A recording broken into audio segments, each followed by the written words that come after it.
Le parcours d'un Français d'origine russe nous a été livré par Alexandre Mourantsev dans son roman autobiographique 60 ans pour réaliser un rêve. Dans son interview, il va nous parler de 3 sujets: la genèse du livre, le parcours de vie et l'intégration.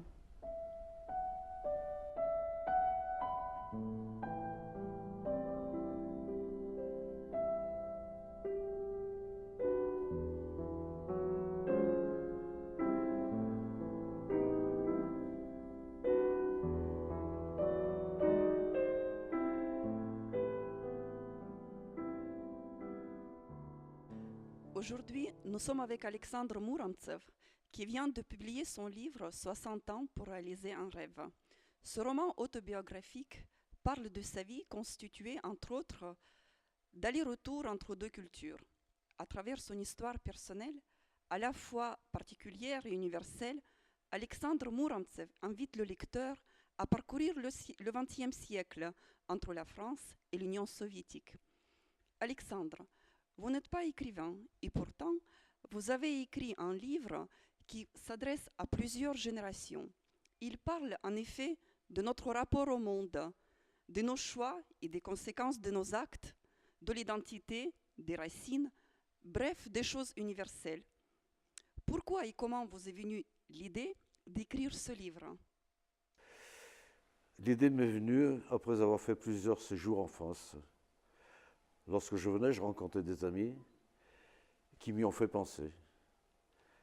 Ils m'ont persuadé que le récit que j'en faisais pouvait intéresser non seulement mes proches, mais également de nombreuses personnes ne me connaissant pas. Mais au début, je ne pensais faire qu'un genre de journal que je relaissais à mes enfants. Dans votre livre, vous relatez des événements très précis. Comment ceux-ci ont pu rester dans votre mémoire? Avez-vous pris des notes durant votre vie? Oui, parce que tout ce que j'ai vécu ne peut être oublié.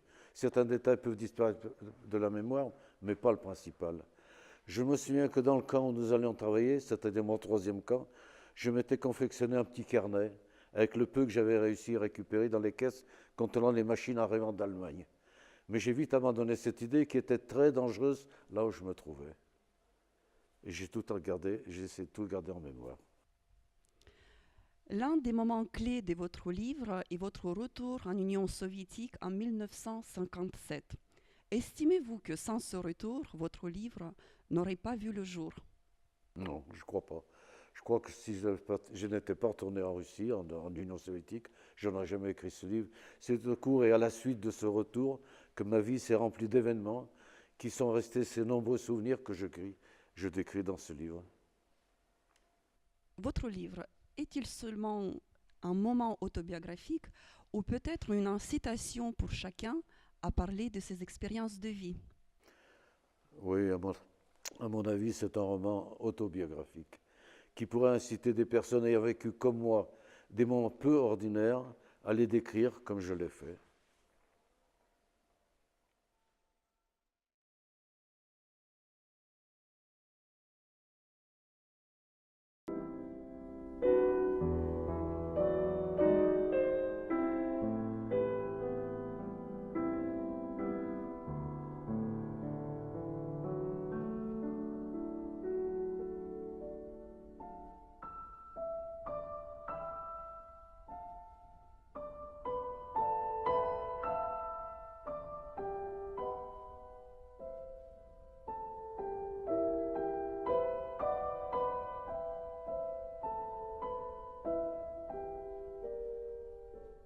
Alexandre, la dernière fois, vous nous avez parlé de la genèse de votre livre, des événements moteurs qui vous ont poussé à raconter votre histoire riche et difficile aux autres.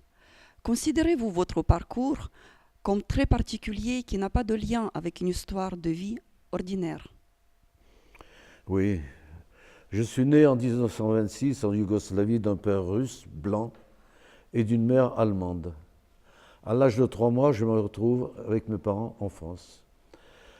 Je participe à l'âge de 18 ans, j'entre dans la résistance française pour combattre contre l'occupant allemand. Je participe à la libération de Lyon où je suis grièvement blessé d'une balle dans le ventre.